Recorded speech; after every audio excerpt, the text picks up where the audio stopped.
Well, as I said, I consider myself a pragmatic progressive because I would be in favor of significantly more public spending on education, for example, in the United States. But the pragmatic adjective means I think we have to be smart about how we do that. There are cases where we spend a lot of money and we don't get much results. So I think we need to look at what would actually lead to better educational outcomes, in inner cities, for example, and different kinds of communities in the US. But I would be in favor of spending a lot more money on education. I would be in favor of some kind of national health system.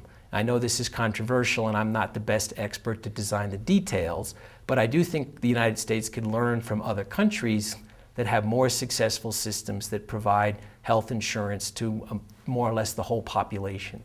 So I think there are things you can do with health and education that would cushion a lot of families from some of the shocks that come with globalization.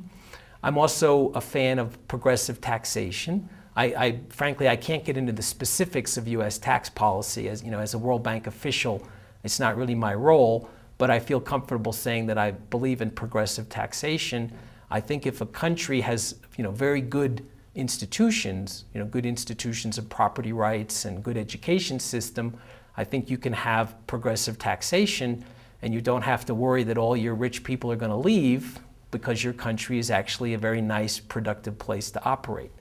So I think if the US continues to strengthen its basic institutions, I don't think a lot of people will leave if tax rates go up modestly. So I would be in favor of using these are your basic fiscal tools. How do you raise tax revenue? And then what public goods do you spend it on? I think we can do a lot. I think any rich country can do a lot to make people's lives better and cushion some of the shocks of globalization. And I'm completely in favor of that. Some of my critics, caricature me as being something of a neoliberal, and I completely reject that. I think the free trade idea is a classic liberal idea, and I associate it with progressives going back a long way. So I don't see how cutting off your economy from the rest of the world is a progressive idea when, from the point of view of the US, most of the rest of the world is poor. They want to trade with the US. They want to come to the US. They want investment from the US. I don't see how cutting the US off from the poor world is in any way a progressive agenda.